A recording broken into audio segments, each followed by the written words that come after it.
Hi friends, welcome to the channel. இந்த வீடியோவில் நம்ம வந்துட்டு ஏப்ரல் 21 வந்து தமிழ்நாடு ஸ்டேட் அசம்பிளி எலெக்ஷன் வந்து நடந்திருக்கு இல்லையா. மொத்தமாக 4 மெயின் கட்சி வந்து போட்டி போட்டிருக்காங்க.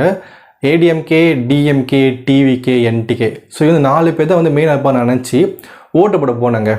பாருங்கள், ஓட்டு போட போனால் அங்கே வந்து 16 கட்சி இருக்குது. இவங்களுடைய பேர், இவங்க சின்னம், இவங்க என்ன கட்சின்னு தெரியவே தெரியலங்க. ஆனால் போய் பார்த்தா மொத்தம் 16 கிட்ட வந்து அவங்க பேர் இருக்குது. ஸோ அப்புறம் என்ன யோசிக்கிறேன்னா, ஒரு கட்சியாக, ஒரு சிம்பிளாக, ஒரு பேராக வந்துட்டு நம்மக்கிட்ட ரீச் ஆகிறதுக்கு அவங்க எவ்வளோ செலவு பண்ணுறாங்க. இப்போ விஜயெல்லாம் பார்த்தீங்கன்னா பல வருஷம் கஷ்டப்பட்டு ஒரு மக்கள் மனசு போய் உட்காந்துருக்காரு.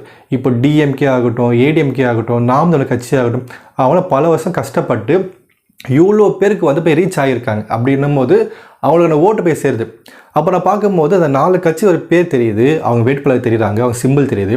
மீதி இருக்கக்கூடிய அந்த 10 கட்சிகள் வந்து யாருனே தெரிய மாட்டேது. அப்போது அவங்க போய் ரீச் ஆக மாட்டுறாங்க. இப்போ இவ்வளோ பேர் இவ்வளோ ஓட்டு போகிறாங்க அப்படின்னா அதுக்கு அவங்க கஷ்டப்பட்டுருக்காங்க அப்படின்றத புரிஞ்சுக்க முடியுது.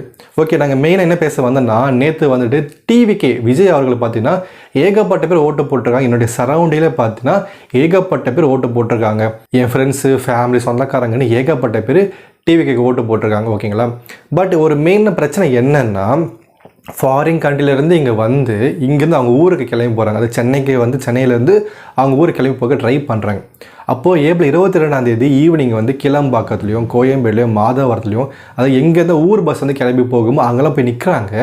அங்கே எந்த ஒரு பஸ்ஸுமே இல்லை. எந்த ஒரு பஸ்ஸு, ஊருக்கு போகிற எந்த ஒரு பஸ்ஸும் இருக்க மாட்டேது. அது ஏன்னு தெரியல. அவ்வளோ பேர் உட்காந்து நைட்டு 6 மணி 8 மணிக்குள்ளே போனவங்க அடுத்த நாள் காலை 8 மணிக்கு அங்கேயே உட்காந்துட்டு இருக்காங்க. ஒரு பஸ் கூட வர மாட்டேது. இப்போது தீபாவளி, பொங்கல்லாம் பார்த்தீங்கன்னா வருஷம் வருது. எல்லாருமே ஊருக்கு கிளம்பி போகிறாங்க. மெயின்லி பொங்கலில் 4 நாள் லீவ் வரும் இல்லையா, அப்போ எல்லோரும் கண்டிப்பாக ஊருக்கு போயிடுவாங்க. அப்போ கூட ஒரு டிராஃபிக் இருக்கும். என்ன தான் டிராஃபிக் இருந்தாலுமே அவங்க அடுத்த நாள் காலை ஊருக்கு போய் சேர்ந்துருவாங்க. ஸோ இத்தனை வருஷமாக தீபாவளி, பொங்கலுக்கு வந்துட்டு சென்னையிலேருந்து மற்ற ஊருக்கு கொண்டு போன அந்த பஸ்ஸு நேற்று ஒரு எலெக்ஷனுக்கு வந்து கொண்டு போக முடியல. அது ஏன், அது எப்படி முடியாமல் போகும்? கண்டிப்பாக முடிஞ்சிருக்கும். பட் இங்கே எதுவும் சதி நடந்திருக்குன்னு நிறைய பேர் சொல்லப்படுது.